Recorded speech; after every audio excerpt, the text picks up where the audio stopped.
Shalom, everyone. Good morning on this April 25th, 2025. I'm your host, Garth, with Exploring the Motherland, episode 38, The Fight of Resilience Against Recolonization. Today, we have a lot to talk about.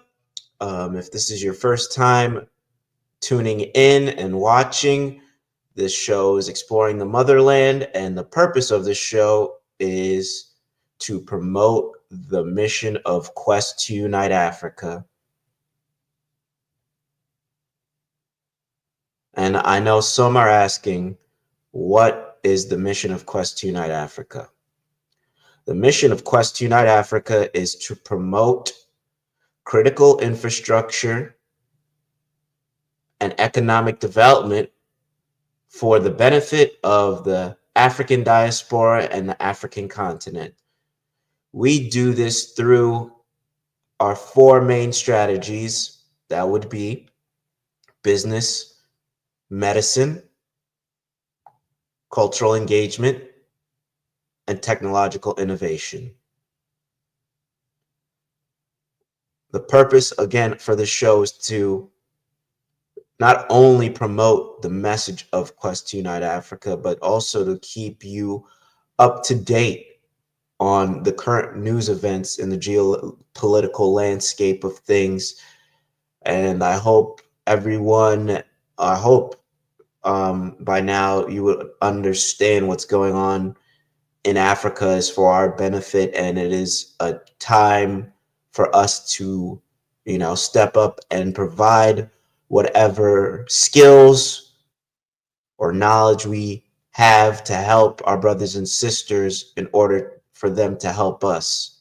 Especially today, I know a lot of people probably understand what is going on in Burkina Faso now, because Burkina Faso is on their target, so to speak, not only the West, but now here in the States.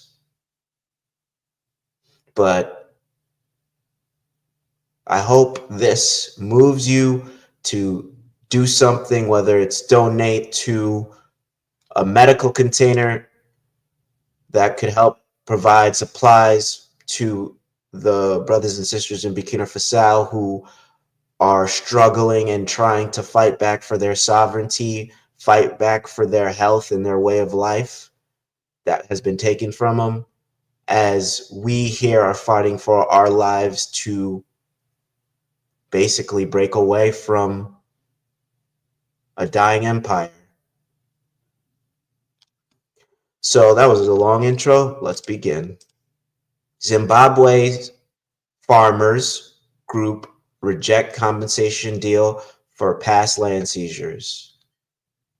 And I will put this article in the chat as usual. All articles and videos will be in the chat. And the article reads, a group representing many of white farmers whose land was seized during Zimbabwe's land reforms over 2 decades ago has rejected a compensation deal and said it wants to reopen negotiations with the government. There was little sign Wednesday that the government of the South African nation would reopen talks. It has said compensation deal represents closure. About 4,000 white farmers lost their homes. Lost their homes. About 4,000 white farmers lost their homes and swaths of land when the black majority country's then president Robert Mugabe launched the Redistribute program in 2000.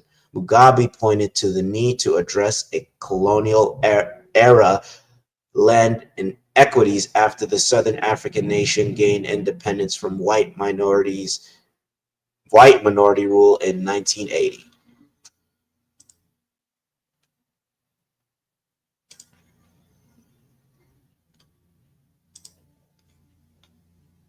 And our last story is from Zimbabwe, which has begun compensating white farmers whose land was forcibly seized 2 decades ago. But many of these farmers are rejecting the offer, calling it insufficient and unfair.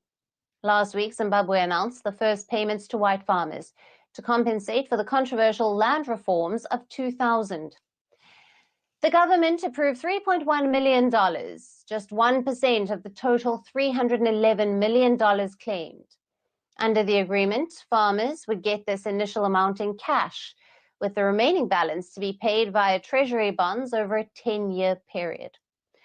While some farmers have accepted the terms, a group representing nearly half of the 4,000 commercial white farmers has rejected them.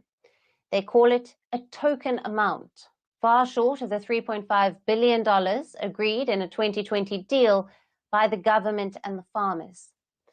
The group wants to reopen negotiations, saying those accepting the payments are doing so out of desperation. In 2000, Zimbabwe's then President Robert Mugabe launched a radical land reform program. White-owned farms were seized and redistributed to Black Zimbabweans to correct historical injustices. At the time of independence in 1980, the vast majority of fertile land was owned by just a few thousand Black farmers. But the reforms were often violent and aggressive. Land was forcibly seized without compensation.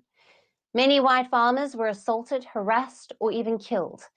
In the aftermath, Zimbabwe's relations with the West also deteriorated sharply. Now, President Emmerson Mnangagwa, who came to power after the 2017 coup, has been trying to rebuild Zimbabwe's foreign ties. Earlier this year, his government began compensating foreign investors whose farms were protected under bilateral investment treaties. The latest compensation move also comes amid simmering tensions next door in South Africa. President Donald Trump has accused the country of targeting white farm owners, citing it as a reason to cut aid and expel diplomats. But as Zimbabwe rolls out compensation, critics say the efforts fall far short. Will Harare follow through on its promises? And can it escape international scrutiny this time? Greeting you with aloha and namaste. No, I love India. My people, first of all, sorry about the sound. It's not very clear today, but it's okay. I know we're together. It's a technical issue, but we're going to have it resolved as soon as possible, right? Now, I appreciate you. You know, I love you. This is family. It's where we come together to have a discussion. Sometimes we bash each other. Sometimes it's humorous. Sometimes it's very serious. Well, this is very interesting.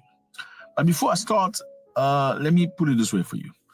Have you ever been in a situation with somebody where you sort of argue about a subject and it goes south? It gets sour very quickly and people feel offended. Even though you know you were right in that circumstance, but you choose peace and you say sorry. The objective was to find peace. You don't want to argue about who's right, who's wrong, even though logically you were right. Have you ever experienced that before? And then after saying, I'm sorry, my friend, they go like, yeah, you know, you always do that. No, that is not good enough. You need to say sorry properly. You know, you need to stand up your chair and say you're sorry because what you just did there is unacceptable. But let's get back to track. You were right in the situation. The reason why you say you're sorry is because you actually want to find peace. Because there are many people like that. They don't want to argue unnecessarily about things. But then when you say sorry, instead of saying, okay, brother, let's move on, they go like, no, I don't like that because even the way you're saying sorry doesn't look like you mean it. You need to stand up and say sorry appropriately. And they stand up and they leave. Then you're like, this guy is not okay. You know what I mean? I've experienced this before by myself. And I decided never to say sorry again when you know you're right. I'm sorry, I know it may sound some kind of way. But the problem is if you're dealing with somebody mature, they understand that peace is better than arguments that are absolutely stupid. But sometimes you meet people that are not necessarily matured enough. And they think that's an incentive to continue doing wrong. I mean, if somebody makes the toilets dirty and you say to them, why is the toilet dirty? Then they go, why are you screaming at me? Why are you talking to me this way? Why are you speaking to me sideways? They're pushing you away from the issue, which is the toilet is dirty. You left it dirty. You should have cleaned it. And you say sorry. When you say sorry, you are reinforcing them from keeping the toilets dirty, because if they're mature, they say, okay, maybe the point was correct. The toilet was dirty. But immature people will reinforce their mentality, say, okay, so from now on, I can keep the toilet dirty. If he speaks to me, I just have to scream and he's going to say sorry. Right? Well, fellas, in Zimbabwe, they decided to pay the farmers. I think we had this discussion, right? The Zimbabwean government decided to pay an equivalent of $3.5 billion to white farmers that had lost their land, white people's land, in Zimbabwe. Farming land, okay, and what has occurred, most of the farmers have refused the money Zimbabwe's offering. I'm sorry, the way he said that, you could hear the sarcasm in his voice. Yes, crazy stuff, absolutely crazy stuff. So let me give you context. Zimbabwe has decided to pay the farmers who lost their farms. Compensation of farmers who are governed by the BIPA arrangement. This is a bilateral protection and investment promotion agreement. This compensation is enshrined in the Constitution. And we're just honoring what is already in the Constitution, and they're being compensated for both improvements on the land and the land itself, because they brought in their investments into the country. So this is compensation for the whole investment. The farms were in Zimbabwe. We're going to get into how did they get the farms. After losing the farm 20 years ago, the Zimbabwean government has decided to pay them money for the farm they had lost. Supposedly not for the farm, but for the improvements they made on the farm. That's actually Zimbabwe. Now, after offering $3.5 billion, the payment started. The first batch was $308 million to a few farmers. Now, the farmers, the majority, about over 80% have refused the money. And perhaps 17% say, okay, the 17% surely are the people that are going through difficulties, you know, when you ain't got no money, when you ain't got no money, you don't say no to money. Yeah, it's those cases. But the farmers that are standing their feet, standing their ground, and still have some money have said, no, we don't want that. Our farms are worth much more than that. You see, when this global compensation deed was signed, one of the issues was a number of farmers, a few hundred farmers who are destitute, who are somewhere in a bed, in a hospital or an old age home, and who have nothing. We don't know how they will pay their medical bills at the end of this month, how they will afford their medicine. Now, because of the number of these farmers, the Zimbabwean government agreed to make what they call an interim relief payment. You think about the story again when somebody shit in the toilet and you're trying to correct them and they get upset, then you say you're sorry. Then they say, yeah, F you can't talk to me like this. Next time you need to stand up and say sorry. But you knew you were correct. That's exactly what's happening in Zimbabwe. Crazy stuff. Now, for context, for some of you who don't know, Zimbabwe is right here. This is the country. It's not so beautiful anymore, so I can't say beautiful place, lovely people. Lovely people, maybe, yes. The place is not as beautiful as anymore, okay? Many, many years ago, Zimbabwe was colonized by the British, like many African nations, Nigeria, Uganda, Kenya, and more. British took Zimbabwe, and they made a bunch of farmers, okay? So many British people that were in Zimbabwe were farmers, and in order for you to be a farmer, you need land. So they took land by force, grabbing land from black people, forcing them to work on the land. But were they productive? Yes, they were very productive. They produced potato, tomato, whatever you want to call it. Everything, you know, chicken, duck, produced in the farms. The Zimbabweans were just consumers and workers.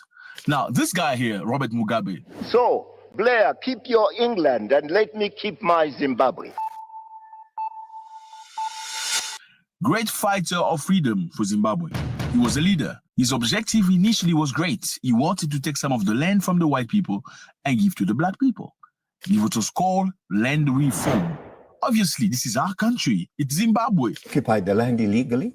They seized the land from our people. Look, and therefore, the process of reform, land reform, involved their handing. How come the majority of beautiful land, workable land, fertile land are within the hands of white people from Britain? Now, these white people work in Zimbabwe, they make money, and they go bank in Britain. He says to them, how are you banking Britain, but you're supposed to be Zimbabwe? Yes, we are Zimbabwe. You born here? Yes, I'm born here. So why are you sending money to Britain? You're not putting money into the Zimbabwean banks. You know what? If you can't do this, then you're not Zimbabwean. Oh, matter of fact, we need to take some of the land from you guys and allocate to the people of Zimbabwe. He gave the land to the Zimbabweans. The idea was good. Practically, it was difficult because a lot of Zimbabweans didn't know how to run land. It's like they're just giving you a land. You don't know what to do with it. Even though you may have some experience, but you don't quite know how to manage it. And unfortunately, many black people, like many black people do, when you give them $100 to do a work, they will spend $85 for themselves, buying shoes, eating food, whatever, and use the rest, maybe 15%, to travel with the land. And unfortunately, it doesn't work out. I'm not saying other people don't do it, but other people will use 95% in the job and maybe spend 5%. Black people generally don't do that. And that was one of the reasons. On top of that, Zimbabwe was hit with many, many sanctions. So they couldn't trade, they couldn't buy things from external, they couldn't export things. It was very difficult. And America and Britain justified that move by saying that white people were being tortured in Zimbabwe. They took their land by force. It was unacceptable. So after the land was taken from white people, many of them crossed into South Africa, hoping to get a better life. Yes, they were accepted by many other white people living in South Africa and Zambia, because there are white people that are farmers living in South Africa. The white people of Zimbabwe went into South Africa. Sometimes later, the people of Zimbabwe crossed into South Africa following the white people they just chased. Obviously, you see, so you got to be prepared. Now, things became very difficult. And as we know right now, Zimbabweans are begging for the white people they kicked out to come back. Watch this. Because people from Zimbabwe, they're starting to get their jobs. There's no jobs, there's no money. Maybe the farm gonna beg, they could get money, jobs. The white farmers are supposed to be compensated for the work they did on the farm because they upgraded them, they built dams. Like you said, they were creating jobs and things have changed now. Who's gonna do it? Watch this. We cannot just take things that we did not work for and make it our own, even though the land is our own. So, but those were past. Yeah, unfortunately, some of our people, well, not some, most of our people are still under a spell, and you'll see that reoccurring theme being mouthpieces for colonization and, aiding in it or, trying to fight back for their own, serfdom. I just don't understand it, but you could watch the rest of that video and I will get to my synopsis. Zimbabwe's policy to reimburse white farmers is failing, I believe. As a result, this cultural engagement initiative to reimburse settlers instead of the indigenous population will cause tension. Furthermore, it is short-sighted to reimburse white farmers for stolen land to appease the West, because that's what ultimately is being done here. They are making a policy in order to please the West, because most of those people are obviously, European and of Western descent, not Western descent, but European descent. So yes, their descendants are in the land. And, the whole thing about Trump and him saying that white farmers in South Africa are being mistreated, completely stoked a lot of, political back and forth between South Africa and the United States. But now Zimbabwe was one of the few countries that has folded and said that they want to still be trading partners with America and are doing things to appease them, and this is one of them. Unfortunately, they are not fighting against recolonization, and they haven't gotten there, but there are people and leaders within Africa that will continue to fight the good fight and create initiatives that help them progress economically. All right, and the next story, U.S. plans to reduce diplomatic presence could be a part of wider change in U.S.-Africa ties.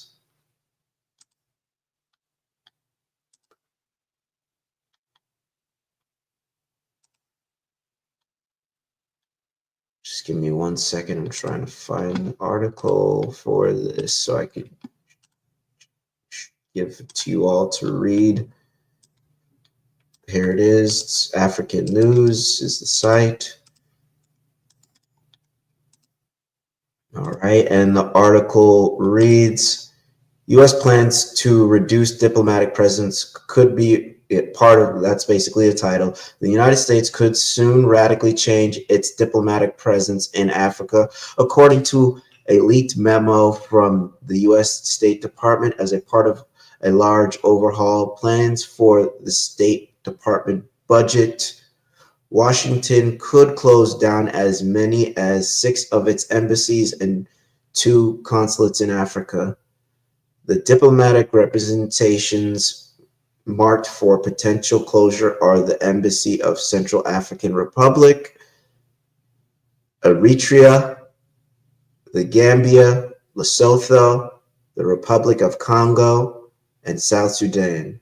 The consulates that could be closed are Cameroon, Douala, and Durban, South Africa. But according to some analysts, the news of the potential diplomatic cuts may be part of a wider attempt by Washington to change the relationship between the U.S. and African continent, clearly not for the better, by imposing tariffs on African countries at the highest rate, and also, completely,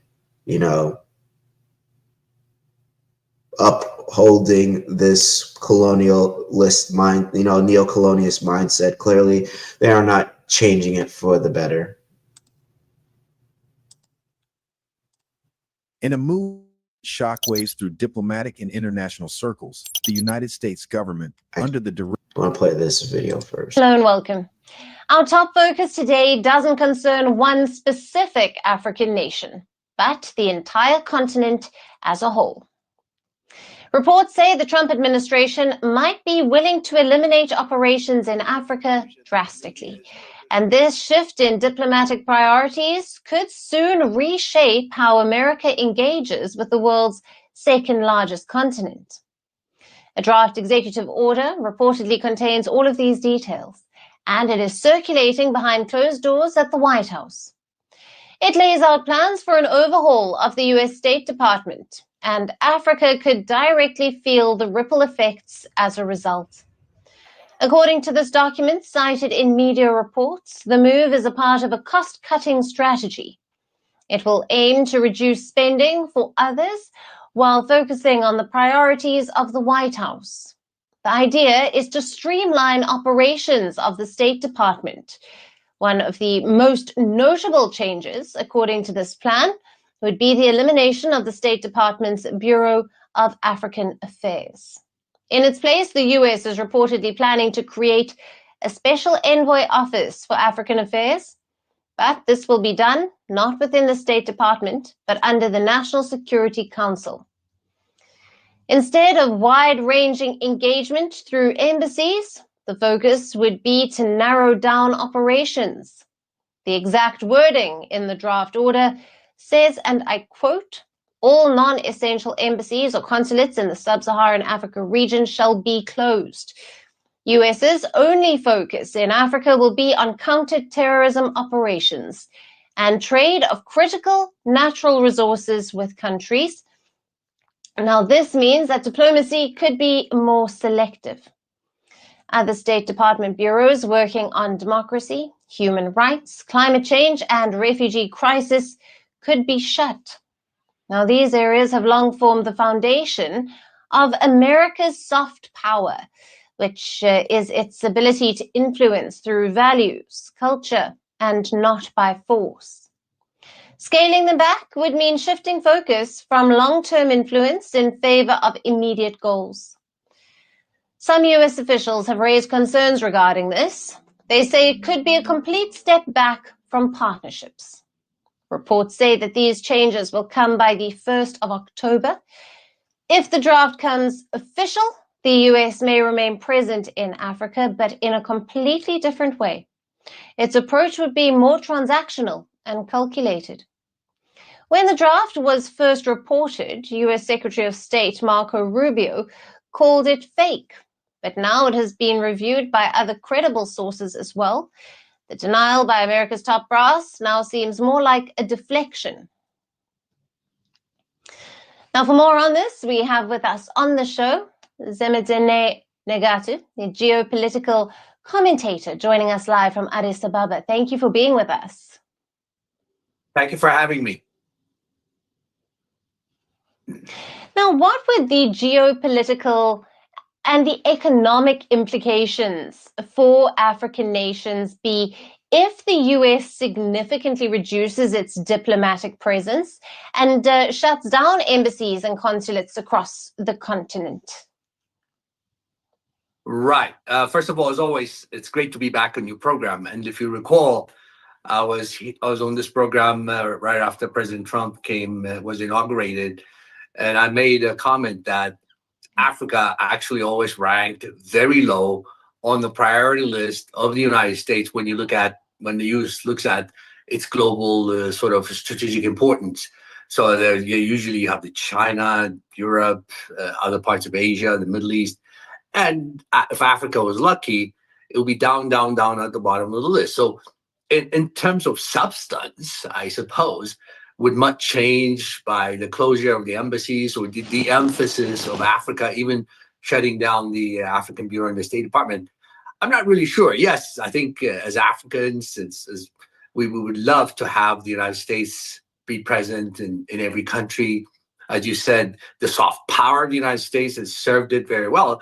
But I think we need to look at what President Trump is doing from a global perspective. He has a complete rethinking of what the U.S. priorities are, how the U.S. engages, whether it's Europe or China and other countries. So I don't want to look at it now in isolation, that this is just sort of a de-emphasis of Africa or an approach that says, well, we really may not need all of Africa. So we need to put that in context. However, and I think I'm in Addis Ababa, Ethiopia today. I'll be in Washington next week. But here at the headquarters of the African Union, where Ethiopia hosts the AU, and also happens to be the Horn of Africa. As you know, the Horn of Africa has always gotten a lot of disproportionate attention in Washington because of the one thing you mentioned in your intro, which is security for the United States. The Red Sea is a vital outlet for a third of global oil and a third of global trade, a very significant amount. But still, the proposed embassy closures in Mogadishu, in Eritrea, in South Sudan. I mean, out of the sort of the 5 big embassies the U.S. has in this part of the only one that'll be remaining is in Ethiopia and in Nairobi, and they have a small presence in Djibouti. So certainly in the Horn of Africa, there'll be a very significant change when these closures happen. Big change. Right. And on that, how might the elimination of the State Department bureaus focusing on democracy, human rights, and of course, refugee issues, how will this affect the US soft power? And how will it influence, it'll be a lack of influence in Africa, particularly in Watch the regions. rest of this video at your own time. I could tell you how it's going to affect the soft power of the US. They no longer have any soft power because they are unable to engage, diplomatically with countries in Africa. They are very rigid and antiquated in their thinking, basically doing things the old way of, we're the United States and believe that whatever we do or whoever does deals with us are going to, bend the knee to our power and influence and political might or socio-economical political might. That is no longer the case. As we see, the economy is, going in a downturn, especially with all these tariffs being imposed. So the soft power isn't there anymore. It's not like before, where all these African nations are lining up to do, strategic partnerships with America, because China and Russia have provided other outlets or other alternative sources for strategic partnerships other than the West. Direction of President Donald Trump is reportedly considering the closure of nearly 30 embassies and consulates worldwide, according to multiple media sources, including CNN and the New York Times. An internal U.S. State Department memo reveals that as many as 6 embassies in Africa could soon be permanently shut down. These are not minor outposts. They are key American embassies in South Sudan, the Republic of Congo, the Central African Republic, Lesotho, Gambia, and Eritrea. A U.S. consulate in South Africa is also on the list. These cuts are not random.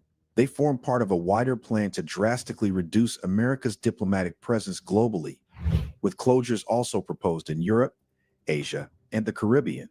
But it's Africa that faces the sharpest and most aggressive cuts. So why now? Why Africa?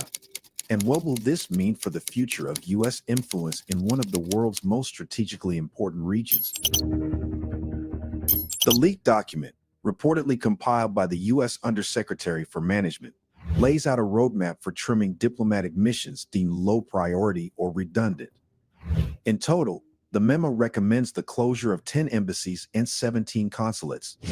Of the 10 embassies, 6 are in Africa, a clear signal that the continent is being deprioritized. Among the European missions on the chopping block, 5 consulates in France, 2 in Germany, and others in Bosnia, the United Kingdom, and Malta. The Caribbean is not spared either, with cuts proposed in Grenada and the Maldives. This proposed restructuring is aligned with the broader goals of the Elon Musk-backed Department of Government Efficiency, a new body championing minimalist federal government reforms. Their mission?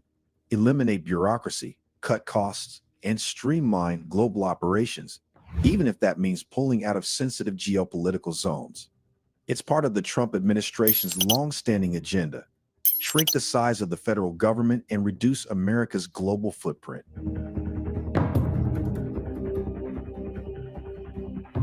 Africa is taking the hardest hit in this plan. Out of all the continents, Africa will lose more U.S. embassies than any other region.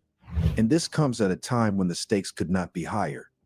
Africa is emerging as one of the most contested regions in global geopolitics, with China, Russia, Turkey, and even Gulf states ramping up investments, military cooperation, and strategic alliances. Infrastructure projects, natural resource deals, military bases. Other global players are doubling down on Africa. And yet, the U.S. is packing its bags and heading home?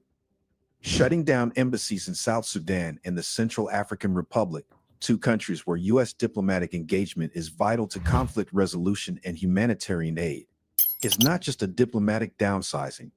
It's a retreat from world leadership. It's a vacuum of power waiting to be filled. Even countries like Lesotho and Gambia, while small in population, play critical roles in regional alliances and are symbolic of U.S. commitment to democratic development in Africa.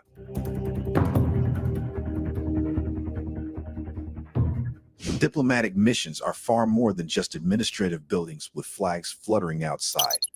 They serve as command centers of global influence, hubs where intelligence is gathered, peacekeeping initiatives are coordinated, humanitarian aid is delivered, and strategic relationships are nurtured. They represent not just the presence of a nation, but its commitment to cooperation, support, and engagement. When an embassy closes, the ripple effects are immediate and far-reaching. Countries lose a critical channel for communication, become harder to monitor, and far more susceptible to outside influence, often from powers whose values and goals differ vastly from those of the United States. One of the most immediate consequences He's saying is the loss of diplomatic saying all this like it's a bad thing. You can watch the rest of the video. They're just talking in abstract, or in theory, because all these things are good. Because why do we want influence in Africa from the United States that has, continually, that word that starts with an R, to the land, and, have, taken the people from the land and have taken the resources from the land. So that all sounds good in theory, but I believe that this is an opportunity for Africans to start working together to fill that void that he just, said about, the channels of communication and, different, I wouldn't even say imports or exports or trade, because literally what here is in America that isn't in Africa that America can give to Africa. Most of what their relationship was just basically influence and just a way to enrich America, also while having their own puppet leaders in those different countries that they had their most influence in. So I don't see how this is a lose for the African nations or countries that are losing, these embassies. At first, of course, it's going to be hard because, you've been so used to this status of, being a vessel for another country or doing other things for another country and getting, whatever trinkets you've been getting. But at the same time, that has weakened your people and has weakened your mindset and has caused you to be cut off from economic progression and critical infrastructure at your own, under your own volition, or basically under your own discretion. I'm trying to look for a small, a more, I don't even know what the word is. Yeah, at your own sovereignty. There you go. African countries shouldn't be looking for handouts and looking for partnerships with the West, because it's been historically just a way for the West to keep its foothold and influence and power to make sure that these countries never economically progress. It's basically economic slavery.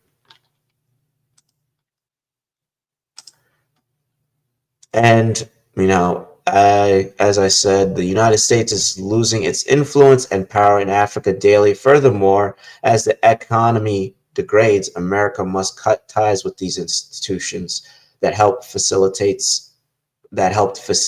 its power on the continent.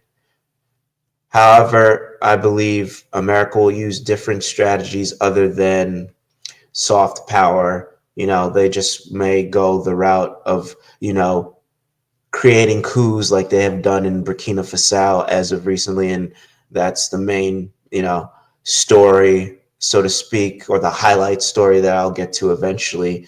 And, the foreign policy just keeps on diminishing, and pretty soon all America will be left to is trying to use brute force. Not that they haven't used brute force before, but it was just, hidden under soft power, creating, different instruments of globalization and, sanctions, things of that nature.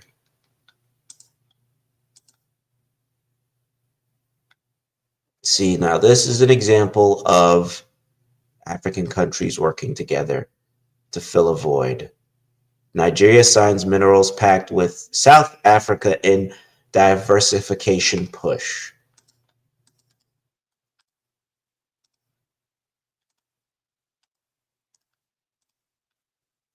Article in the chat, and it reads, Nigeria and South Africa have signed an accord to boost cooperation in mining. Nigeria's mines minister said on Thursday, highlighting Abuja's push to diversify its economy away from oil. Mines Minister, I'm going to say that 5 times in a row, Mines Minister, Dele Alake said the two countries will partner on mining, including geological mapping using drones, share mineral data, and jointly explore agro and energy minerals in Nigeria. Besides oil, Nigeria is also rich in gold, limestone, lithium, iron ore, and zinc. Nigeria has around 23 mineral deposits in commercial quantities. Nigeria is seeking to revamp a mining sector that has long been underdeveloped, contributing less than 1% to its gross domestic product, which is kind of pathetic because they have so many vast resources in Nigeria that have been untapped. But, you know, of course, it's because of puppets like Tinubu and, again, you know, foreign entities and companies using the land for their own, you know, imports. And Nigeria has been exporting oil for majority of its existence since its independence, and they really haven't, you know, had the development or even built the infrastructure to, you know, import, you know, no, excuse me, they've been importing oil, gas instead of exporting it and nationalizing it for their own use, which is unexcusable.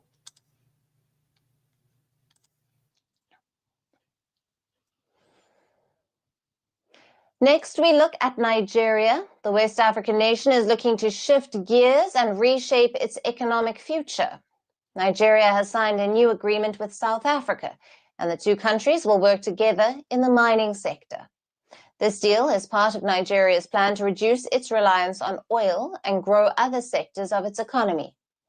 Nigeria has rich deposits of critical minerals like gold, iron ore, lithium, and zinc, but many of these resources remain untapped or underused.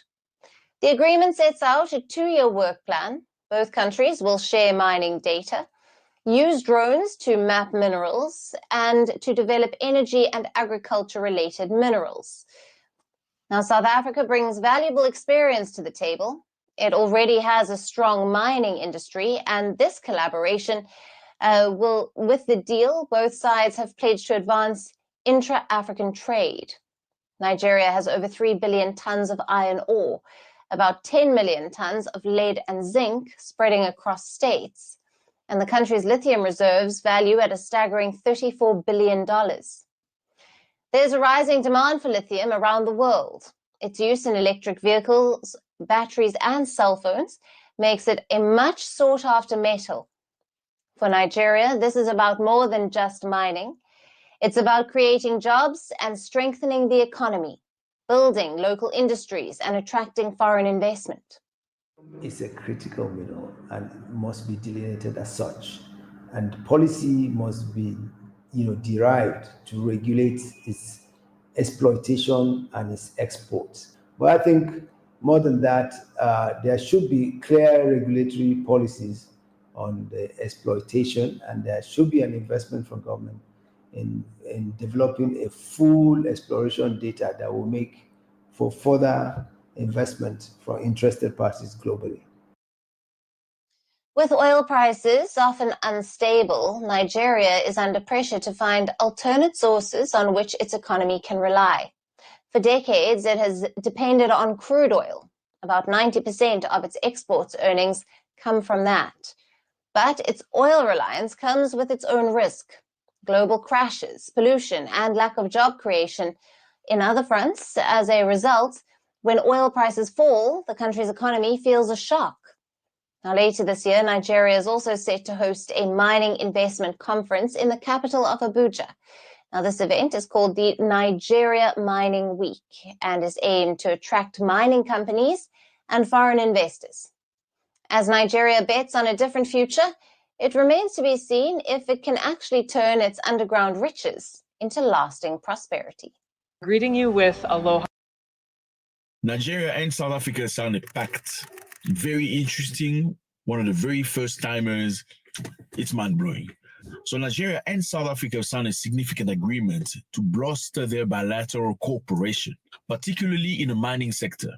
Okay, and the pact aligned with Nigeria's strategic effort to diversify its economy beyond oil.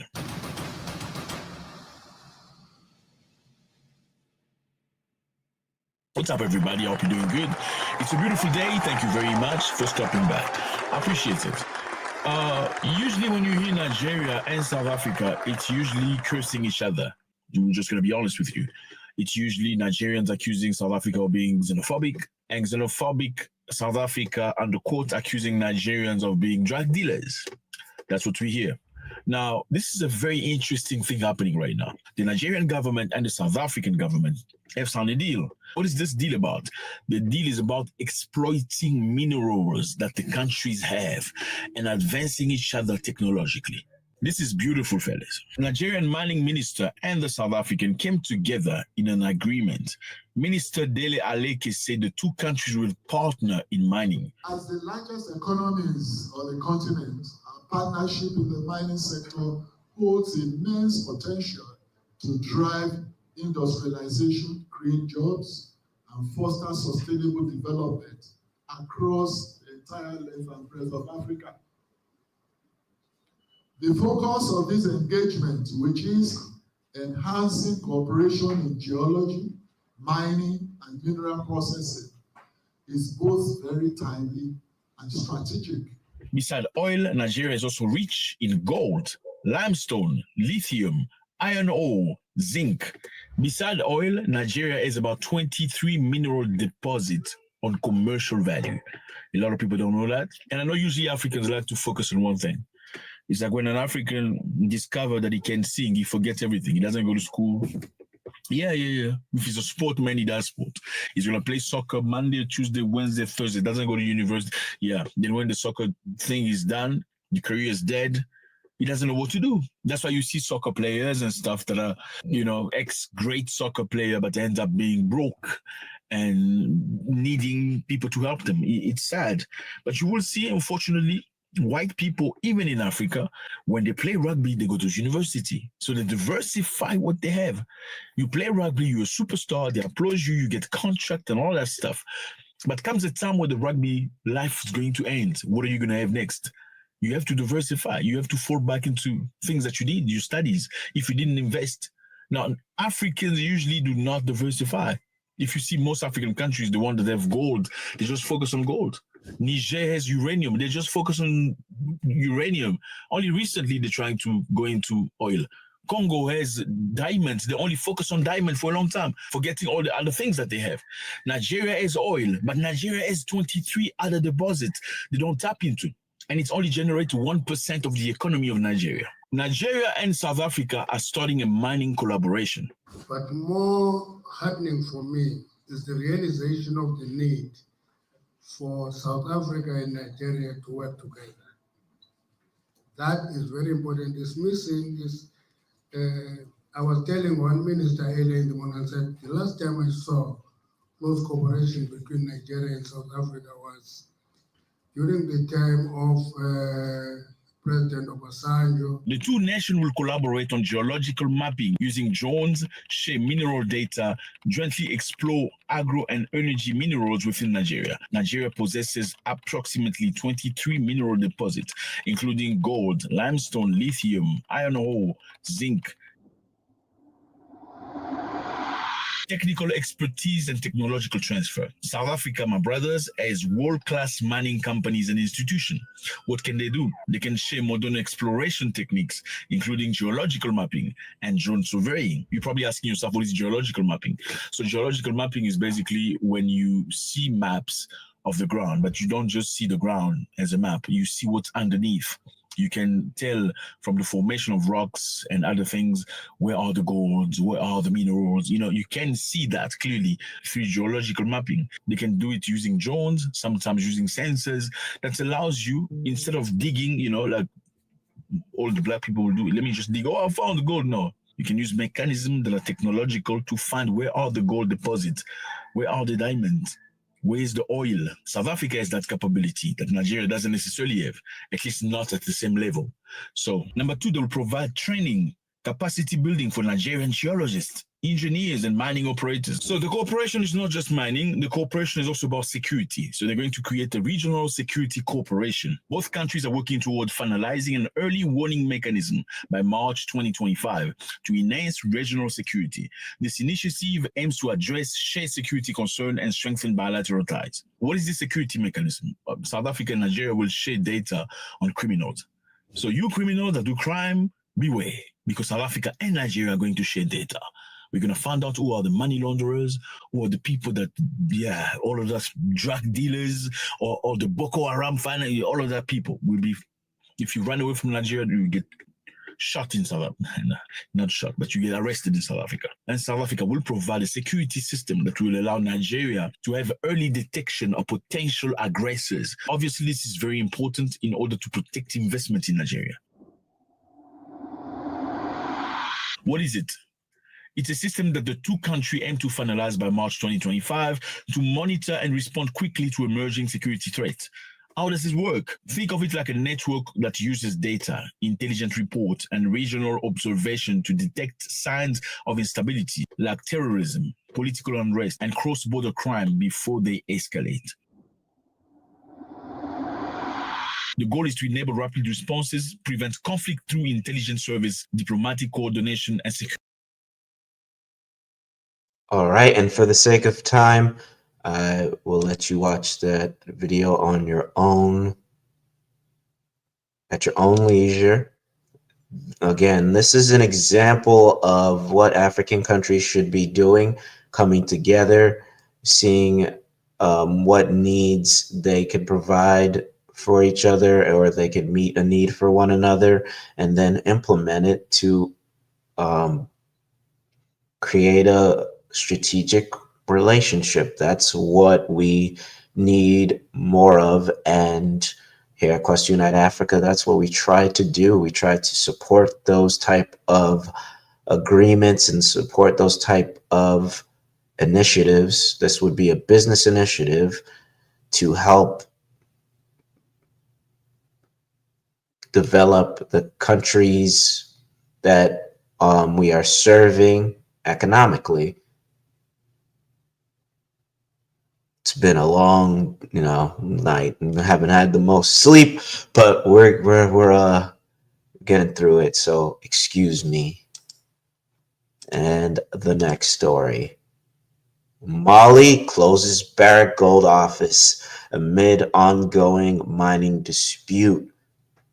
And again, the Alliance of Sahel states are the ones who are the forerunners in combating colonialism and revamping Africa, showing what African leadership looks like, showing what the future of Africa needs to be in order for it to thrive and sustain itself and being self-reliant.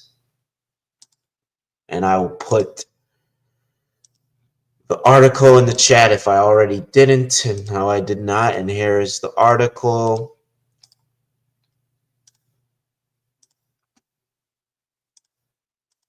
All right.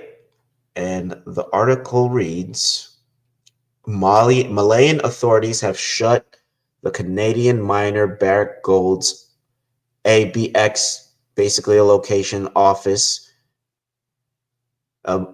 in the capital of Bamako over the alleged non-payment of taxes. Again, a lot of these, countries go into Africa and take gold, hoard gold without paying taxes or paying minimal taxes. So that's a huge loss in revenue for African countries when that is happening, when illegal mining is present.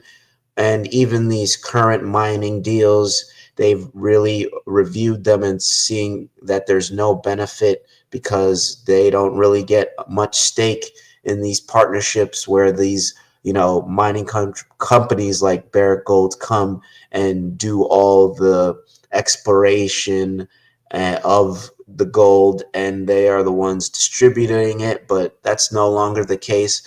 Mali is standing on business and saying, we aren't going to do business with you because you do not pay your fair share and you are looting our gold. And Ghana has already started their own, company where Ghana, this company in Ghana called Gold Board, they will overlook all gold transactions and no foreign companies there will be no longer having foreign, mining licenses anymore, which is a step in the right direction, especially since gold is going up exponentially day by day. I know we all know this.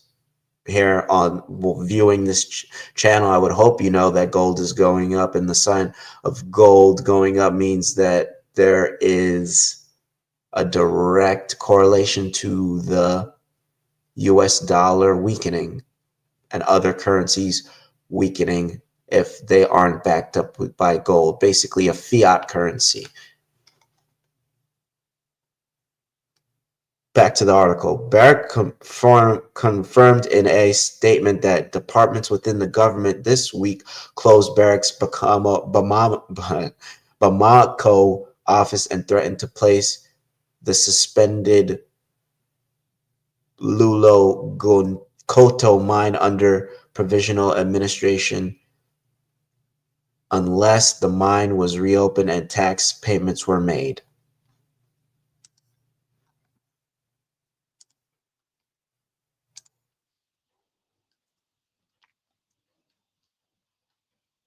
And our last story today is from Mali. Tensions are escalating between Mali's military government and one of the world's biggest gold miners, Barrick Gold. The Canadian mining giant now faces full-blown crisis in Mali after authorities shut down its office in the capital of Bamako and threatened to take control of one of its most valuable assets. The Malian junta has warned it may take temporary control of Barrick's Lulo Gunkoto gold mine complex if operations aren't resumed and taxes aren't paid. The Lulo Gunkoto complex is one of Barrick's most important sites, producing the company's second largest gold output worldwide in 2023. The site consists of both open pit and underground mining and is estimated to have more than 7 million ounces of gold reserves.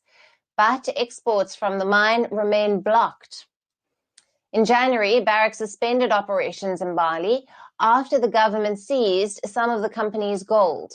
The dispute is likely and linked to Mali's new mining code, which grants the state a larger stake in mining projects.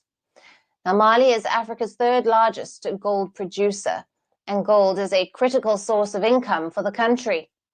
But since Mali's 2021 coup, tensions with foreign miners have been rising as the junta demands a greater share in gold mines. Canadian firm Barrick Gold has been at the center of it. 4 Malian employees of the company have been in detention since November of last year. Malian authorities also issued national arrest warrants in December for the company's South African CEO and the complex's Malian general manager on allegations of money laundering. The firm has also paid Mali around $85 million as part of the ongoing negotiations. This week, Barrick announced that it had reached a tax agreement with the Malian government and it was ready to resume operations immediately. But with the government shutting down its Bamako office and the mine still at risk of takeover, the dispute remains unresolved. Can Barrick and the junta find common ground, or will Mali's widening war with foreign miners escalate? Greeting you with aloha. Africa is rising, but not just politically or culturally, it is rising economically. And for the first time in decades, the battle is not just over ballots or borders, but over the one thing that has always drawn the world to Africa: its natural wealth. Today, that battlefront is Mali. In a dramatic escalation, the government of Mali has shut down the offices of Canadian mining giant Barrick Gold and issued a stern warning. If the company doesn't resume operations and meet its tax obligations, the billion-dollar Loulo-Gounkoto gold mine will be placed under provisional state control. Is this a bold assertion of national sovereignty? Or is Mali risking its economic future? More importantly, is this the beginning of a full-scale resource revolution across Africa? Let us know what you think in the comments. Should African nations take back control of their mineral wealth, even if it means going head-to-head with multinational giants? Before we continue, welcome to Izizi Africa, where we bring the African vision to life and make African stories go global. Help us in pushing the message forward as we continue to inspire, educate, and empower. Subscribe now, like, and share our videos, and don't forget to hit that notification bell for our next videos. Now let's continue. The roots of this conflict go deep. Barrick Gold, headquartered in Toronto, Canada, has operated in Mali for years, producing hundreds of thousands of ounces of gold annually. In fact, its Loulo-Gounkoto mine is one of the richest on the continent, contributing significantly to Mali's economy. But behind the scenes, tensions have been growing. In late 2024, the Malian government accused Barrick of owing roughly $200 million in taxes and duties. Then, in January 2025, the situation exploded. The government seized 3 tons of gold from the company's site, gold valued at over $245 million, and transferred it to a state custodial bank. Shortly after, 4 of Barrick's employees were imprisoned, and an arrest warrant was issued for the company's CEO, Mark Bristow. In response, Barrick suspended operations, citing the government's export bans and its inability to realize revenue. But Mali wasn't backing down. By April 2025, the government had closed the company's Bamako office and was threatening to take full control of the mine unless production resumed and payments were made. This isn't just a corporate dispute. This is a sovereign nation drawing a line in the sand. To understand the full gravity of what's happening, we must look at the broader context. For decades, Western mining companies have struck deals with African governments that heavily favored foreign interests. These lopsided contracts, often signed under corrupt or weak administrations, have allowed billions of dollars in gold, diamonds, and other minerals to leave the continent, while local communities remain in poverty. In countries like Mali, Burkina Faso, Niger, and the DRC, mining has created an illusion of prosperity, while the real profits flow outward. In many cases, foreign companies pay minimal taxes, repatriate profits, and leave environmental destruction in their wake. Meanwhile, African countries are forced. I saw that firsthand when I visited Burkina Faso almost a year to this date. It was May, I believe, early May. But yeah, they literally, after the French left Burkina Faso, they literally tore it up and left it basically destitute to an extent, but they are building back up and need our help.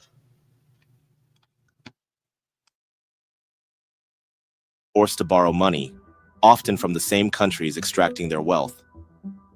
Sound familiar? It's the modern face of neo-colonialism. In 2023, Mali introduced a new mining code aimed at correcting these imbalances. The code increases local ownership in mining projects and prioritizes local content and employment. But Barrick insists that its operations are protected under previous agreements, and that applying the new rules retroactively is a violation of those agreements. The government, however, argues that no agreement can override national interest, and they're not alone. This is a sentiment echoed by several other African nations now re-evaluating their extractive industries. What Mali is doing reflects a wider trend. In Burkina Faso, President Ibrahim Traoré has taken aggressive steps to nationalize key sectors. His government created SONASP, a state-run company that now oversees the purchase and export of gold. In Niger, the post-coup government has re-examined its uranium contracts with French company Orano. In the DRC, President Tshisekedi is renegotiating major deals with both Chinese and Western firms. It's not just about nationalism, it's about justice. Africans are asking, how can we sit on billions in resources and still be poor? Why do our minerals power the world, while our hospitals and schools collapse? Barrick Gold claims it has acted in good faith. The company says it paid $85 million in 2024 as part of a settlement, signed a new agreement presented by Mali, and continued to pay workers even after operations were suspended. It argues that gold exports must resume before taxes can be paid, because without revenue, there is nothing to tax. Ah yes, Barrick Gold's logic, a masterclass in corporate gymnastics. Imagine locking the vault, tossing the key into the Niger River, and then complaining you can't pay rent because the vault's closed. They say, we can't pay taxes without exporting gold, while conveniently ignoring the 3 tons of gold Mali says they already shipped, straight into a custodial bank. And don't forget the noble gesture, continuing to pay workers, not out of goodwill, but perhaps to avoid a full workers' revolt. It's like a landlord refusing to pay property tax while arguing, I still mow the lawn, don't I? Barrick must be tasking Mali and her people for fools. What do you think about this argument? But that's not all. It also accuses Mali of violating international norms and has filed a request for arbitration with the International Center for the Settlement of Investment Disputes. This legal battle could become one of the most significant international mining disputes in recent history. But here's the big question. Should arbitration be used to overturn the will of a sovereign nation? Or should countries like Mali have the final say over their natural wealth?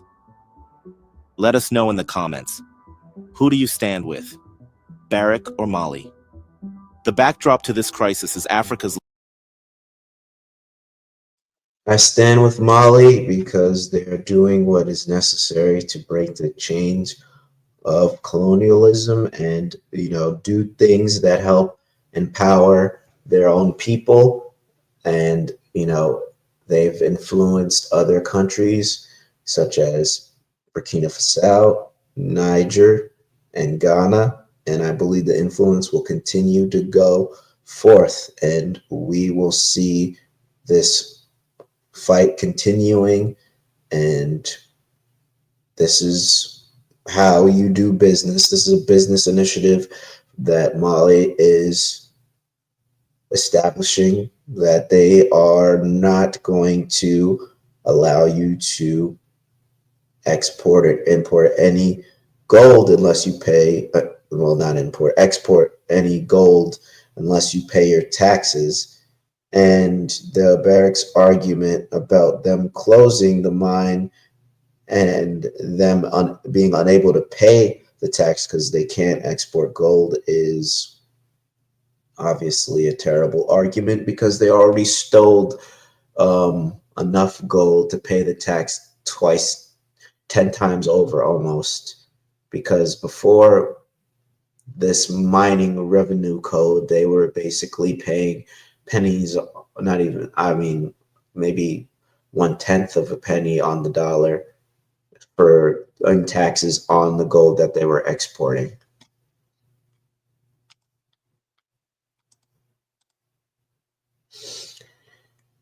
And this is the highlight news, or the most important news that I will be presenting today. As some of you know, their U.S. General Langley has accused Ibrahim Traore of pocketing gold for his own benefit. And it's been found out that the U.S. is actively trying to start a coup in Burkina Faso.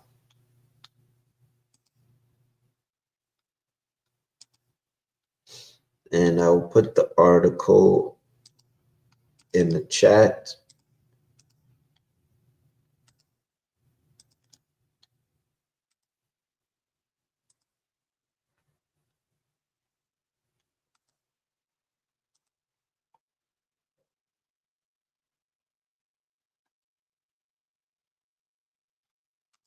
And it states the key facts of the article. A firestorm of criticism has erupted across Africa following remarks by General Michael Langley, head of the United States Africa Command, AFRICOM, accusing Burkina Faso's president, Captain Ibrahim Traore, of misusing the country's gold reserves for personal protection rather than national benefit. The comments were made during a recent Senate hearing where General Langley alleged that Traore had diverted vital national resources for his own security interests. The statement, swiftly picked up by African media and social platforms, had drawn sharp backlash from citizens, activists, and commentators across the continent. And recently, yesterday, I'm pretty sure they also were protesting that they didn't want the U.S. in Burkina Faso and to leave Ibrahim Traore alone.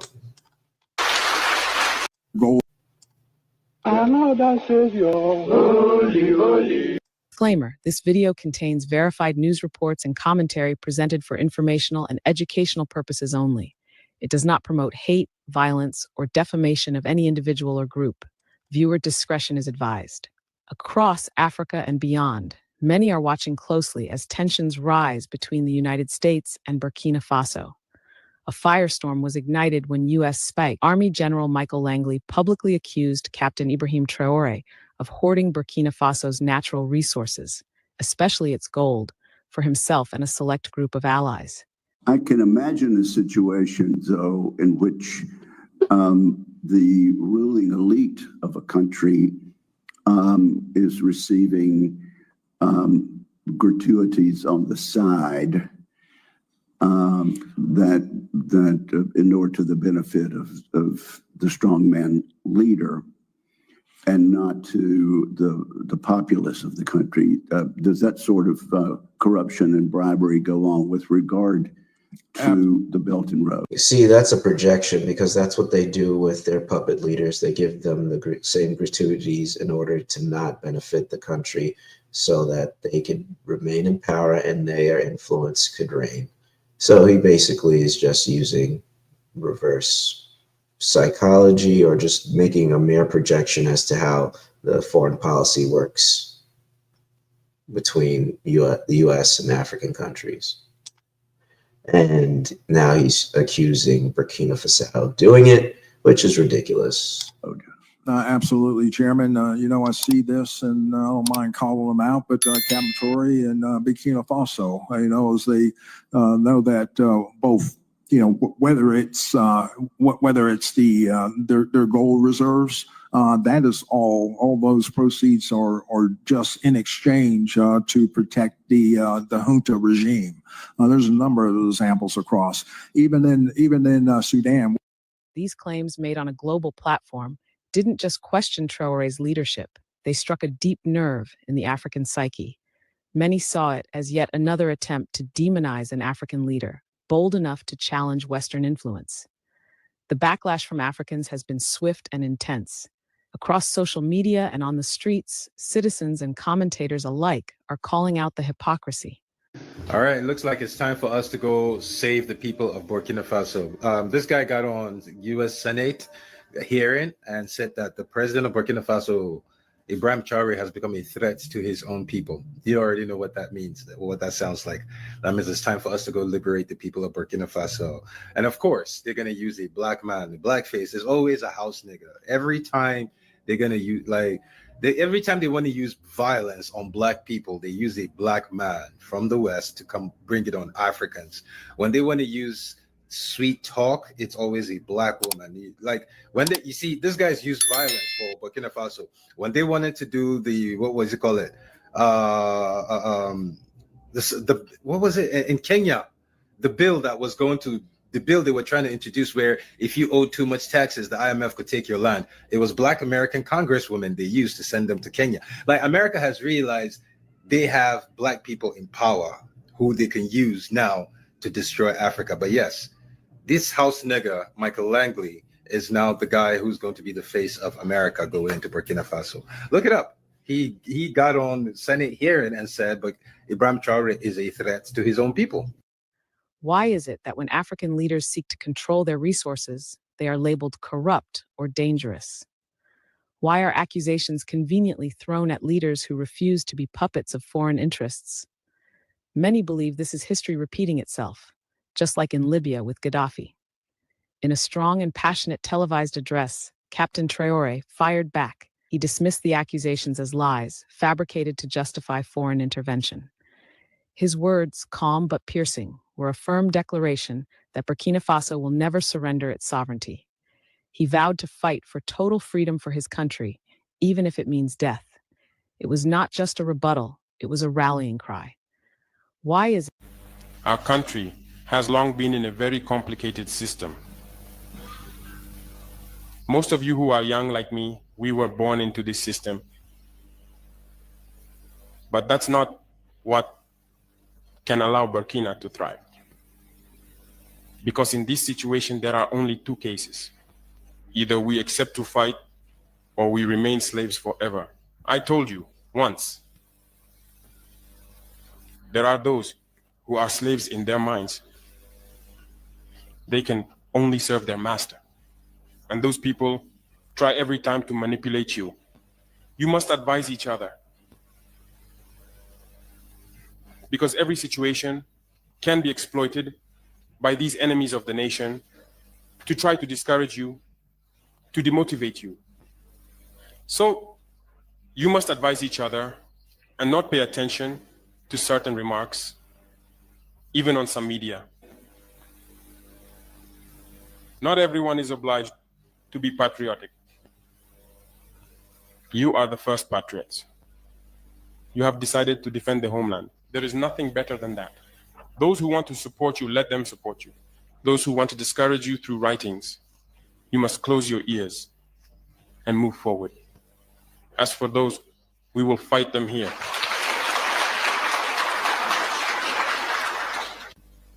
So we must remember something.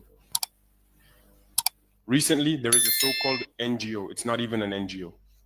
Because NGO stands for non-governmental organization. They are not non-governmental because they are funded by a federal budget, by a state. This so-called NGO produces reports claiming that the FDS and the VDP commit abuses. It went in here, it came out there. It's to tarnish your morale. It's to scare you, to prevent you from being able to fight. No. Moreover, we are going to file a complaint against this NGO because people need to understand something. What is happening to us here? It's true that they have manipulated part of our populations in the Sahel here, but they didn't have that kind of weaponry. What brought such significant weaponry into their ranks?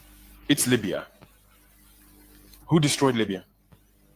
It's this NGO, the same NGO that made false reports and gave them to those who wanted to create a rebellion so that people would intervene and overthrow Gaddafi. And the powder keg ended up being poured into the Sahel. These millions of lives that have been taken in the Sahel, we must file a complaint against this NGO because it is responsible for these false reports it made to support this thesis of attacking Libya. They have no moral lessons to give us. Look at the world. Let them go defend human rights all over the world first before coming here. We are fortunate to have similar situations in this world. You voluntarily committed yourselves. There are countries where people are forcibly taken, killed. You leave or you die. Others, even while trying to flee, end up dying. They don't talk about human rights because these people see us as subhumans. They see us as slaves. That's how it is in their minds. They have never changed their mindset, but it's up to us to show them that we are not slaves and we will never accept this state of affairs. So don't be fooled by the stories. They tell to anyone who will listen. You must stay focused on your fight. Stay focused. We know what we are doing. And even now, the VTP commander told me that there is a human rights training session underway for group leaders and their deputies. If we make efforts, we know it's for ourselves. We no longer do things to please someone else. We do it for our homeland. And you are committed to that. Defend your homeland. Do not listen to those individuals. They should not affect your morale. In the history of the world, there have been wars. And during the Second World War, people organized themselves to defend all over the place. But there is a country that could not defend itself, which had to come and take our ancestors to go defend them. And today that same country wants to give us lessons.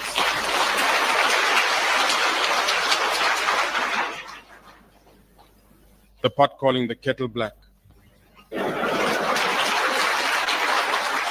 No, you are the descendants of those same ancestors who went to defend others, who liberated the world from Nazism. Today you are fighting for your lands. These same individuals dare to create terms to tarnish you. We oppose this. We will never agree. Continue to defend your lands. It is your wealth that interests these people. It's our gold, it's our minerals that interest them. Otherwise, why come and drive out entire villages to seize our lands? So we will fight and we will reclaim our lands, our wealth. It belongs to us. It's for us. It will benefit us and our children.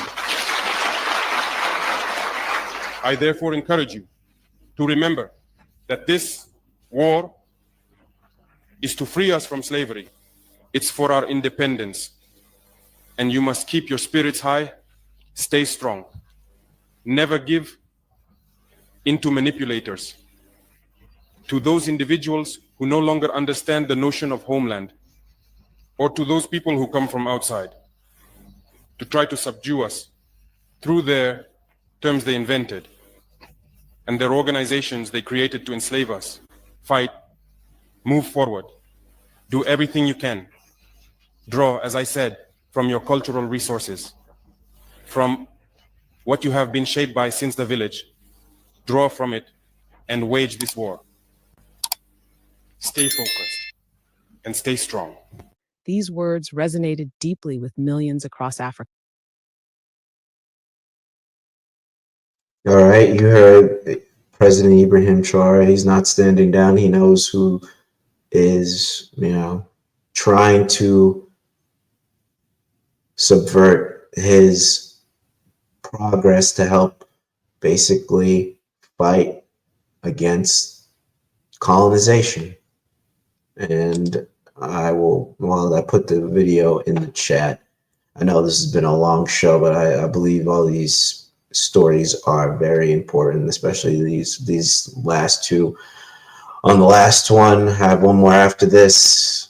Let me see if they are saying that much the more. US, together with France, are trying to overthrow the leader of Burkina Faso, Ibrahim Traore. And this is a statement from one of the political parties in South Africa, Pan-African political parties that have also been targeted by these Western neo-colonialist imperialists. And the story behind this, which I'll be coming back to it later, is that they are not happy because of Ibrahim Traore.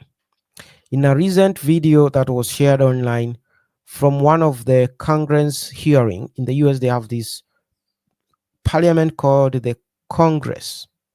Absolutely, Chairman. I see this, and I don't mind calling them out, but Captain Tory and Burkina Faso, as they know that both, whether it's their gold reserves, that is all those proceeds are just in exchange to protect the junta regime.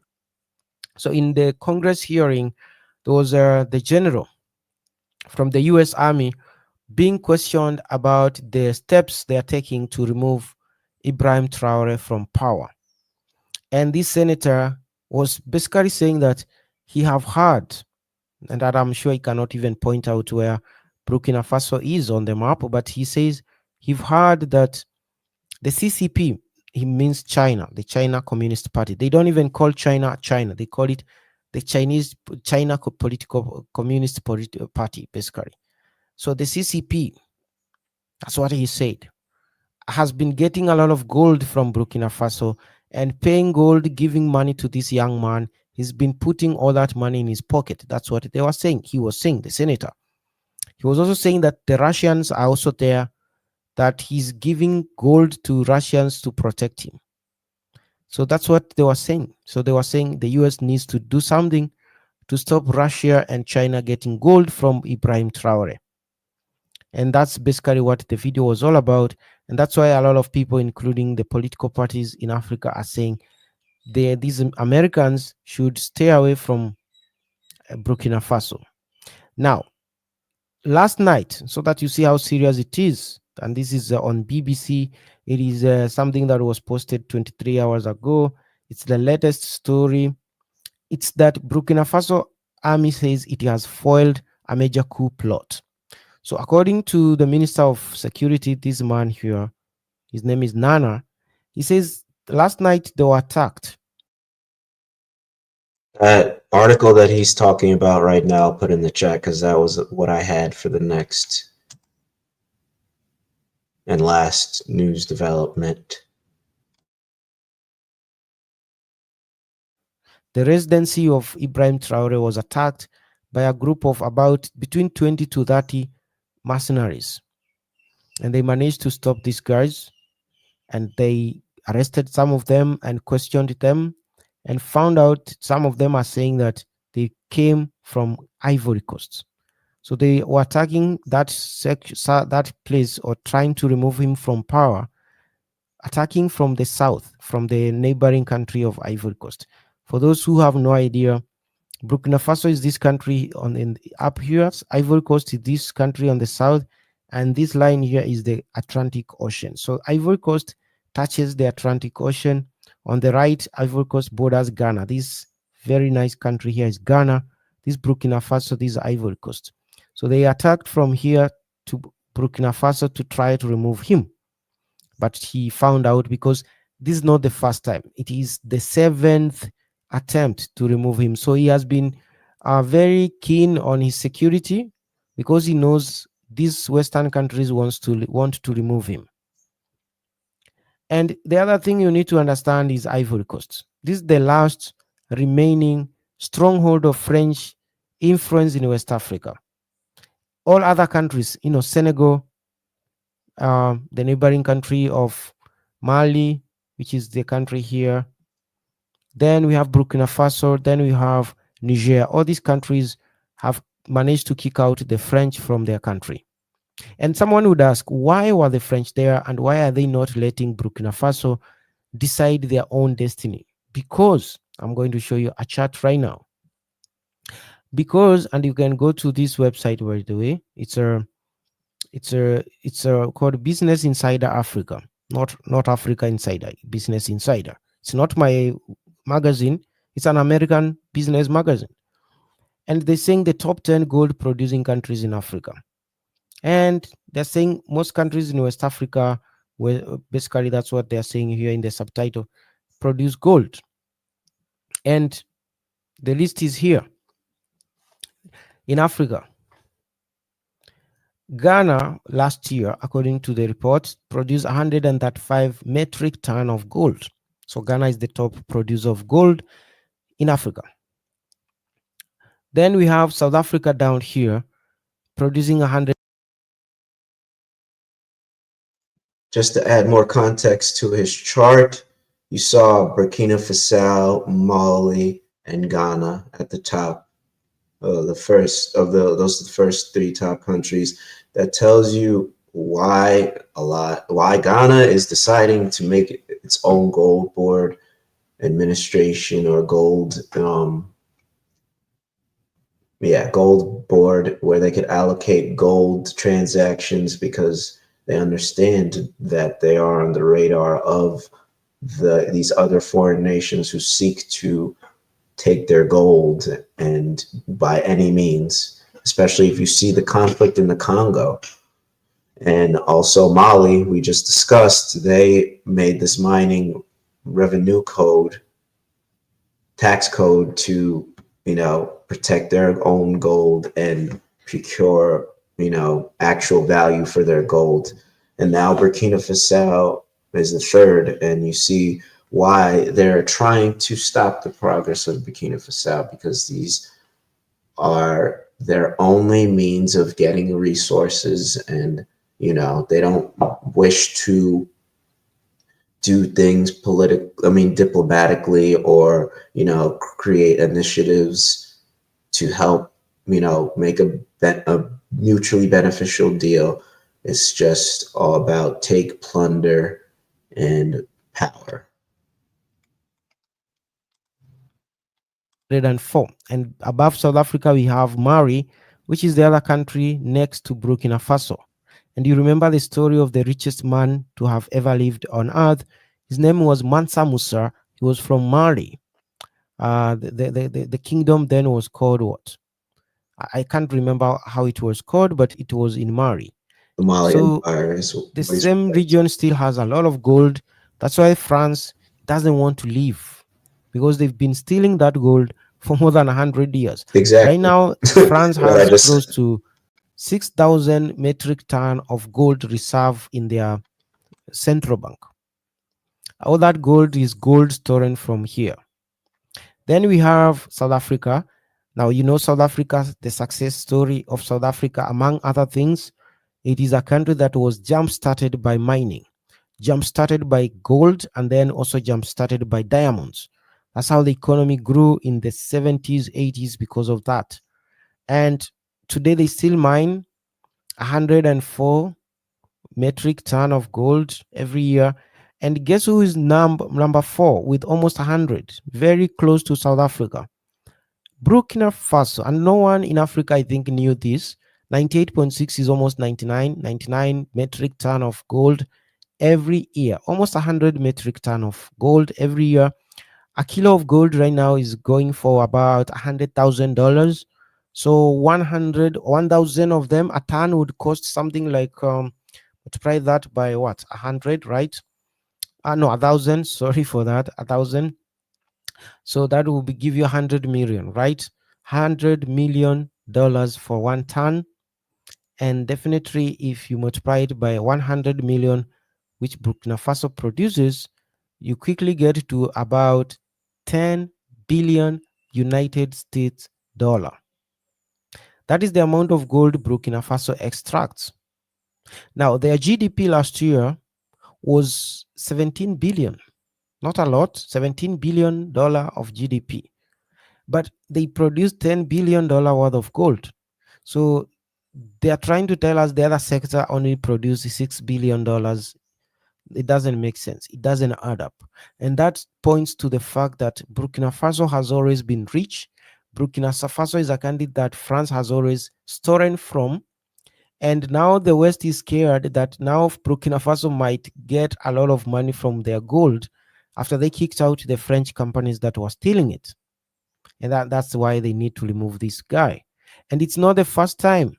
In 1986, another man called Thomas Sankara, the guy on the right in this photo, was assassinated because he was trying to do the same thing. But back in 1986, we didn't have social media. We didn't even have internet. So we didn't know what happened.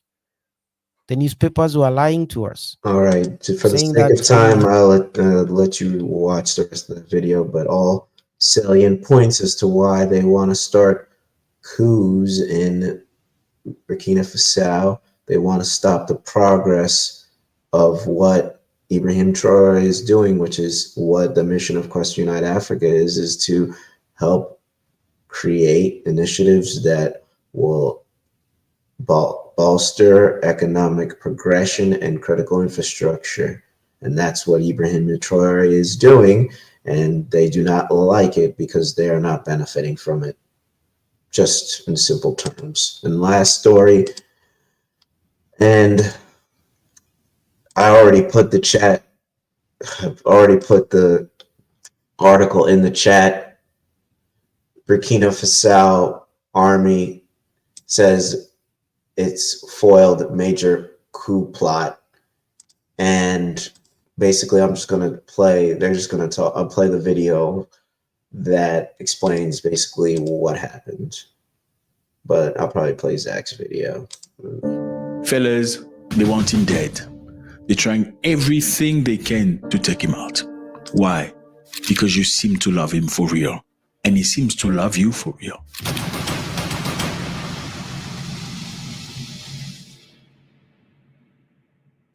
What's up, everybody? Hope you're doing good. It's not a beautiful day. Thank you very much for stopping. This is a very serious matter. Ibrahim Traoré, this young man, this strong figure of the African Revolution, president of Burkina Faso, once again in a coup d'etat attempt. From who? From very close people. Again, Africa. It's always the closest people that are the most dangerous to us. Why do they want to take him out? Because they think he's wasting time. He's not doing anything. He's just pretending to be a good guy. He's not all of that he's pretending to be. They want him to hold elections in a country that is ridden by terrorism, a country that is unstable, a country that is a prey to many colonizers that want to find their way back as soon as he's out of office. And these colonizers are looking for people from inside to do the job. Well, fellas, on the 1st of April, 2025, Ibrahim Traoré had the meeting, and he was very clear. This is what he had to say. Pas plus qu'il y a quelques jours, des traîtres ont été arrêtés. Et qui j'appelle traîtres, c'est ceux-là qui sont parmi nous, qui continuent de travailler, d'être des agents pour des ambassades de pays impérialistes implantés au Burkina Faso. Certains ont été arrêtés et nous poursuivrons pour démasquer d'autres. Ils sont là dans notre administration, ils sont là dans les organisations de société civile, ils sont là dans les organisations politiques. Et ils manipulent les autres pour les amener sur des chemins, en tout cas, contraires au progrès de notre patrie. We stopped traitors. We stopped people guilty of treason because they're selling the honor and the future of our country to the foreigners. Why? Because they want to enrich themselves. Again, they understand. The easiest way to get the black man is through money. Again, the easiest way to get the black man to turn against his brother, you just have to use money and pride and dignity and reach. That's exactly what's happening. What he's saying here is, we know they're here among us. We know they're among politicians. We know they're here within us. They've chosen a way of slavery, but we know they're here. J'inviterai les gens donc à la vigilance, parce qu'aujourd'hui, plus que jamais, les apatrides, les ennemis de la nation sont très actifs, et vous pourrez le constater. Du côté de la lagune, ils sont réunis depuis plusieurs jours. He said on the side of the lagoon, they are united since a few days to discuss. We're going to find out what the lagoon means. Okay, let's continue. Leur objectif, c'est de faire vivre au Burkina Faso les événements de 87. Okay, so their goal is to make Burkina Faso live what Burkina Faso went through in 1987. What does he mean by then? In 1987, there was this man, Thomas Sankara, great man, amazing human being, 33 years old, working very hard for the people. He pushed women into being part of parliament. He was the first African president, in fact, the first president in the world to reduce his own salary. He said, I don't want that. Pay me as a soldier. Traoré has copied him. This is the man that wanted the country to be free of materialism, of colonialism. He wanted the country to produce food in the country, to produce clothes within the country, and not having to bring in Levi's coat from America and all this branding. By promoting local things, he will get people not only jobs, he will get them opportunities to learn, and economy will flourish. They took him out in 1987 by bringing in an African against another African. Which African is very best friend? This man, Blaise Compaoré. This man right here, Ibrahim Traoré, say, they think this is 1987. They are trying to see us relive 1987. But this time around, we are prepared. Let's continue. Oubliant donc que les époques ont changé et nous sommes sur le pied de guerre, nous les attendons de pied ferme. Leurs mercenaires et leurs actions. Et je tiens à le dire, nous serons impitoyables. Ils peuvent continuer à rêver, mais le Burkina va poursuivre. Et c'est pourquoi, depuis Zignaré la dernière fois, j'invitais tout un chacun à être très vigilants, à ne pas céder à la manipulation. Comme vous pouvez le constater, leur action se résume à la désinformation, la manipulation, la subversion. Il faut que tout un chacun puisse donc rester serein avec l'objectif en face pour ne pas se laisser détourner. Parce que nous serons aussi sans état d'âme pour ceux-là qui vont se laisser manipuler. Seuls ceux qui sont cupides, ceux qui veulent tout pour eux-mêmes, peuvent se faire manipuler par ces apatrides-là. Okay, so we're going to be ready for them. Also, we want you to understand that they're trying everything to discredit us. They're trying everything through misinformation, through disinformation. They're trying to twist information in order to make us look like we are the bad people. I mean, just a couple of days ago, the general from the USA, Langley, said some negative things about Burkina Faso, saying by bringing in Russia and China, they're actually not good for the people of Burkina Faso. Absolutely, Chairman. You know, I see this and I don't mind calling them out. Nous ne sommes pas dans une démocratie, nous sommes bien en révolution, progressiste, populaire. Il faut que tout le monde comprenne ça. Okay, so if we need to say it loud and clear, we are not in a democracy. It's not a democracy.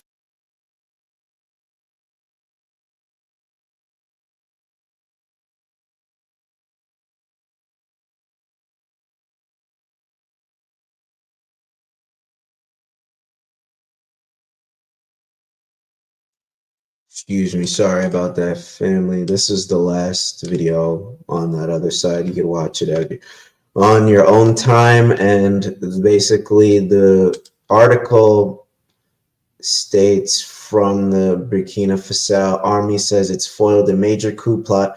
Burkina Faso's military government has said it's foiled a major plot to overthrow junta leader Ibrahim Traoré, with the army alleging the plotters were based neighboring Ivory Coast. Security Minister Mahamadou Sana said the coup attempt was led by current and former soldiers working with terrorist leaders. The intention was to attack the presidential palace last week, he added. The aim of the plan was to sow total chaos and place the country under the supervision of an international organization. Order out of chaos, Hegelian dialectic. Look it up.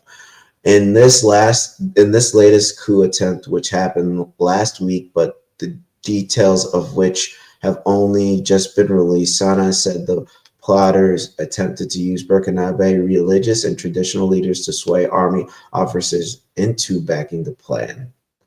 The brains outside the country are all located in Ivory Coast, he added, naming in particular 2 former army officers believed to be behind the plot. Okay, family, it's been a long one. Let me put myself back up over here. Again, I'm going to put the link to donate for a medical container to help the people of Burkina Faso in their fight for sovereignty and economic freedom. And it's important to show them that we are in solidarity with them, and we are not like the people the people who are, well, let me rephrase that. We are not like other Black Americans, like, oh my gosh, I need sleep after this. This is going to be a great Shabbat where I just get a lot of sleep. That we are not like General Langley. There you go. We're not like General Langley trying to subvert,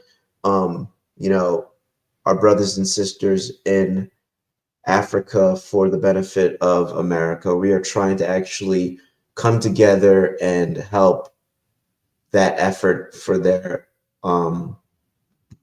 liberation, because it was also our liberation. And Burkina Faso and Ibrahim Traoré already welcomed the diaspora to make it Burkina Faso their new home, or to help, be ambassadors for Burkina Faso. So in order to help make that feasible and to help make that, push that effort, sending a medical container full of medical supplies would be a great diplomatic gift and initiative to help, bring us back together bring that connection back together, as we will then help each other for the benefit and for the future of our children and the future generations. All right, that's all I got.